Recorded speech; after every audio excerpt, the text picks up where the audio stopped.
Assalamualaikum warahmatullahi wabarakatuh. Saya Muhammad Azam Afiq, nombor menteri 33 DPE 19F 112 akan membentangkan tajuk tentang Cor Kerja.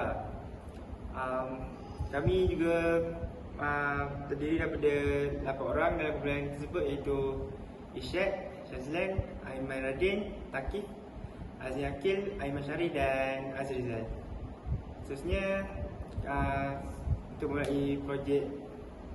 mulai pembentangan ini, saya akan serahkan kepada Muhammad Azmi Akil terdahulu untuk meneruskan pembentangan. Saya Muhammad Azim Akil bin Azwar, nombor matriks 33 DPE 19F 115 akan menerangkan tentang customer segment. So, pertama bagi customer segment ni adalah umum. Jadi pelanggan yang kita ambil adalah tidak akan ambil kira umur, lebih kepada lingkungan umur kanak-kanak dan remaja. Yang kedua adalah sering menggunakan media sosial, sebab untuk memudahkan kami memasarkan produk kami. Kemudian pergi kepada niche. Niche yang pertama adalah kami akan memasarkan kepada pelanggan yang menggemarkan coklat dan manis-manisan. Kemudian adalah kedua, penggunaan produk kami ni sebagai sebahagian dari bahan tambahan membuat makanan lain. Contohnya diorang nak gunakan kita punya Cor Kerja ni untuk buat kek ke, untuk buat biskut lain lah, macam tu. Kemudian seterusnya, nombor 3 adalah niche hobi menonton TV, drama, movie atau YouTube. Ini lebih pada untuk sebagai kunyah-kunyah lah untuk semasa menonton TV tersebut, rancangan tersebut. Itu saja dari saya. Okay, terima kasih kepada sahabat saya. Nama saya Muhammad Azrizal bin Azmi, nombor matriks 33 DPE 19F 1111. Saya akan meneruskan pembentangan tentang value proposition. Poin yang pertama, kenapa harus membeli produk kami? Yang pertama, kebanyakan pasaran dalam talian menjual dalam jumlah besar dengan harga yang tinggi dan tidak masuk kos penghantaran. Cor Kerja kami menawarkan harga yang lebih rendah berbanding Cor Kerja yang lain. Poin yang kedua, kami juga menggunakan barang yang berkualiti tinggi dalam memproses Cor Kerja. Poin yang ketiga, perniagaan kami juga mesra pelanggan, iaitu kami memberikan khidmat pelanggan yang baik dan membuat tempahan mengikut kehendak yang diingini oleh pelanggan. Seterusnya, bekas yang kami gunakan bersaiz besar dan kedap udara untuk memastikan Cor Kerja sentiasa rangup. Contoh saiz bekas yang kami gunakan ialah 500 ml. Seterusnya, Cor Kerja yang kami jual ini tidak perlu untuk dipanaskan atau ditambah air untuk makan dan bersesuaian pada semua suhu. Poin yang last sekali, Cor Kerja yang kami jual ini adalah tahan lama dan mempunyai pelbagai topping. Kami menjual beberapa jenis topping seperti Milo, KitKat dan Oreo. Poin yang last sekali, unik atau berbeza. Kami menyediakan penghantaran yang dilakukan sebaik sahaja pembayaran dibuat. Dan yang last sekali, penjualan secara terus kepada pembeli. Itu saja daripada saya. Sekian, terima kasih. Assalamualaikum warahmatullahi wabarakatuh dan salam sejahtera. Nama saya Ahmad Isyad bin Azman, nombor matriks 33 DPE 19F 1114. Hari ini saya akan membentangkan mengenai dengan channels. Channels terdiri daripada dua kategori, jenis dan fasa. Saya akan terangkan untuk jenis dahulu. Terdapat 4 kategori untuk jenis. First, diri. Kedua, rakan niaga. Ketiga, orang tengah. Dan akhir, terus. Manakala untuk fasa pula terdiri pada 5. Yang pertama ialah kesedaran. Ini berkaitan dengan iklan. Contoh, surat khabar, media sosial dan papan iklan. Ini untuk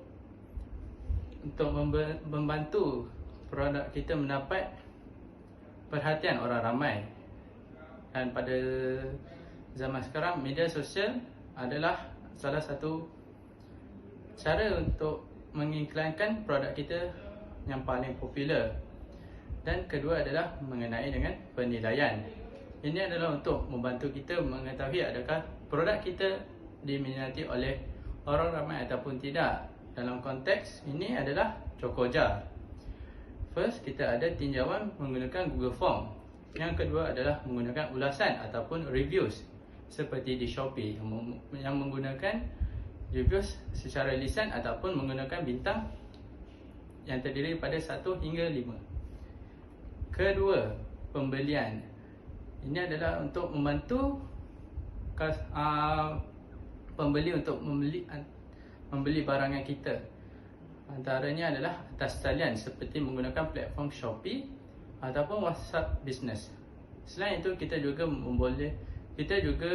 boleh menghantar produk kita ke kedai seperti kedai runcit ataupun Speedmart.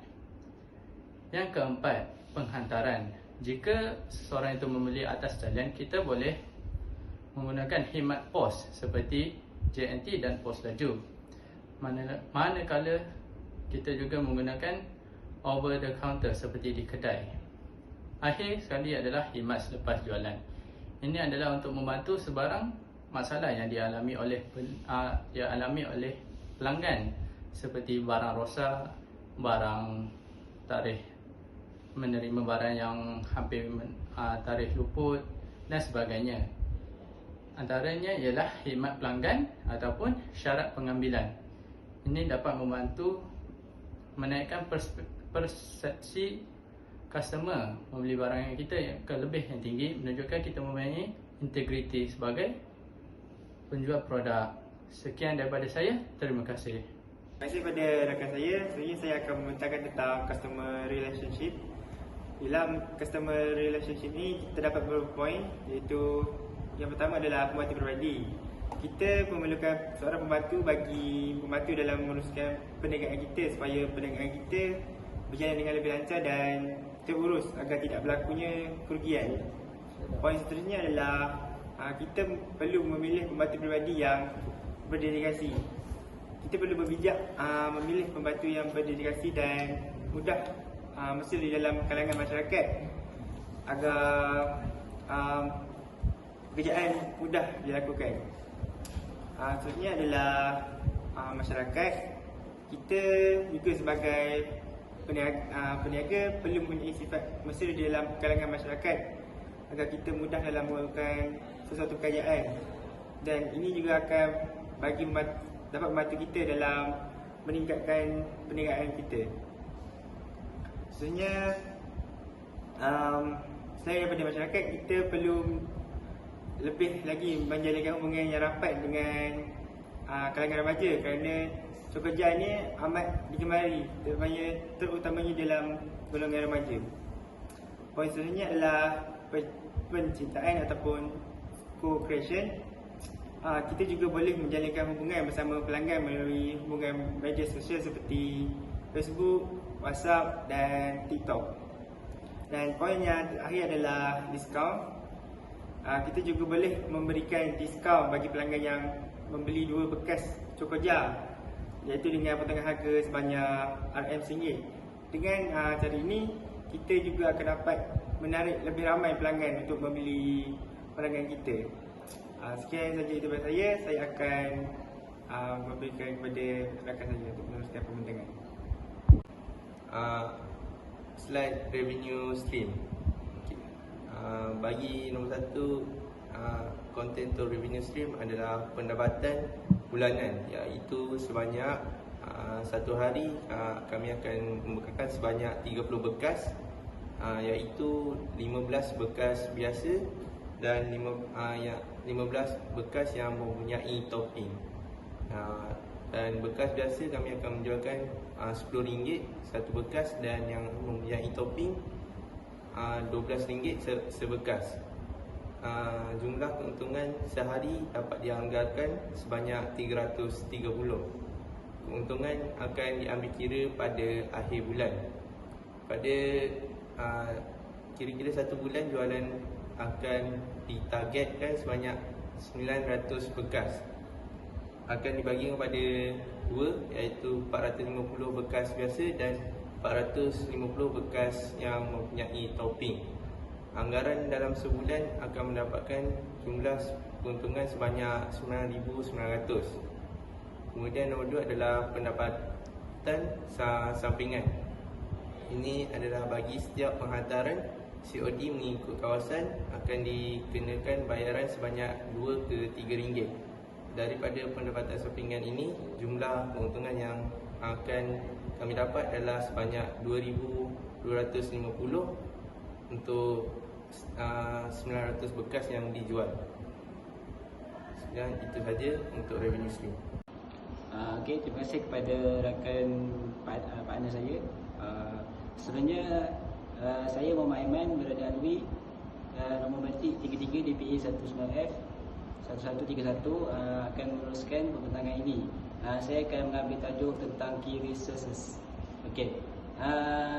Key resources ni antara terpenting dalam bisnes juga. Antaranya adalah yang poin pertama adalah manusia.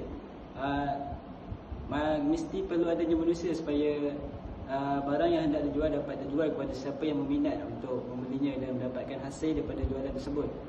Seterusnya dapat mengembalikan semula wang pendahuluan untuk barang tersebut dan mendapatkan untung. Seterusnya fizikal.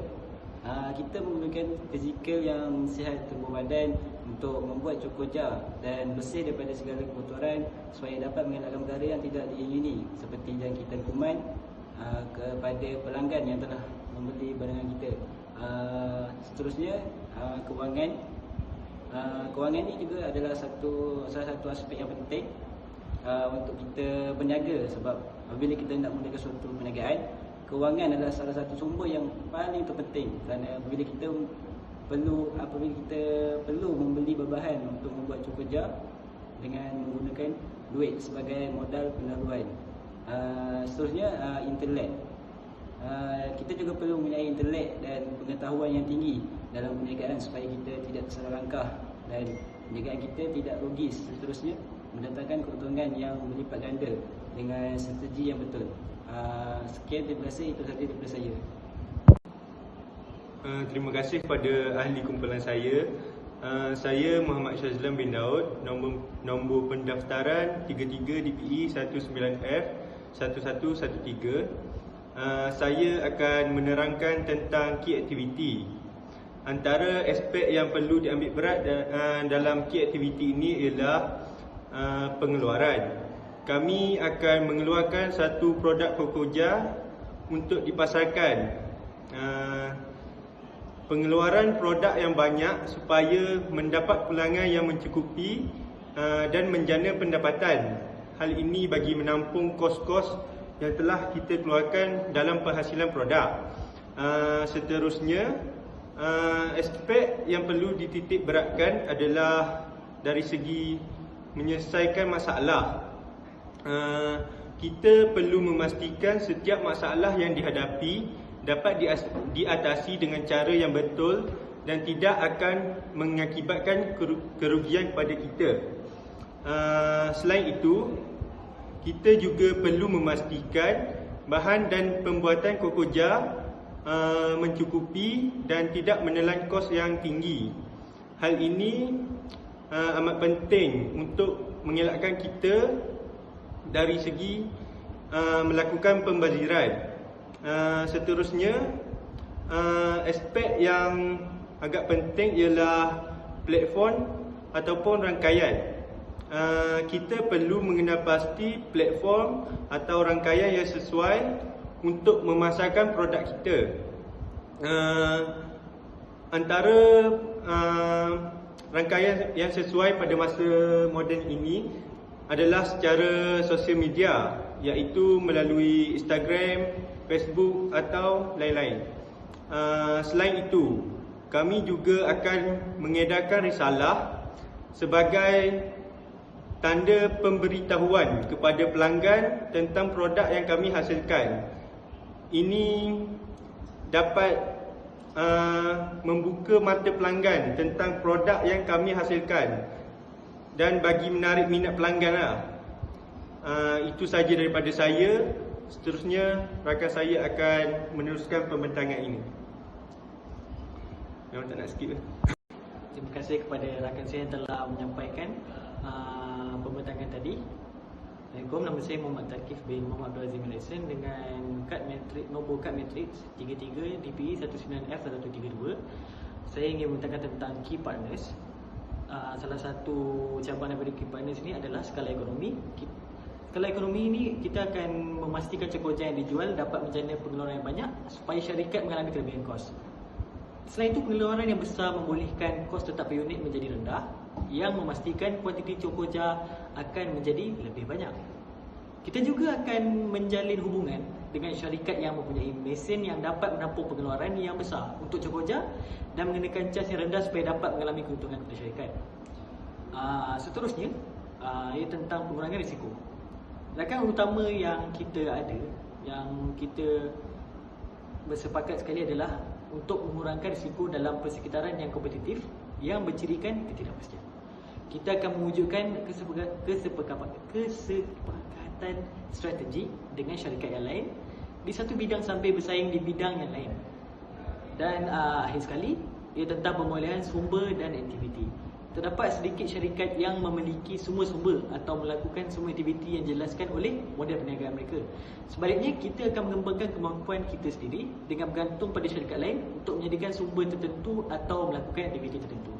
Perkara ini justru dilakukan supaya kita dapat berkongsi pengetahuan daripada syarikat lain, cara yang betul untuk mendapatkan lesen atau akses kepada pelanggan yang akan membeli cokoja atau produk kita tersebut. Sekian daripada saya, Muhammad Takif. Terima kasih. Assalamualaikum warahmatullahi wabarakatuh. Saya Muhammad Iman Syarif Badul Talib.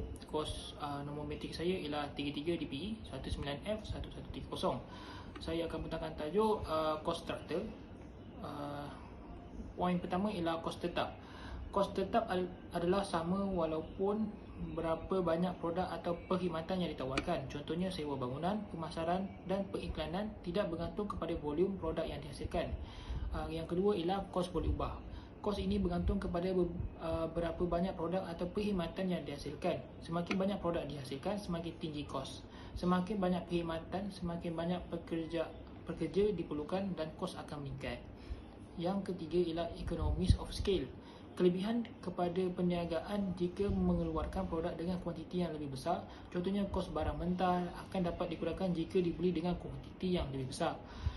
Yang keempat ialah economy of scope. Kelebihan jika skop operasi adalah lebih besar atau lebih banyak pelanggan.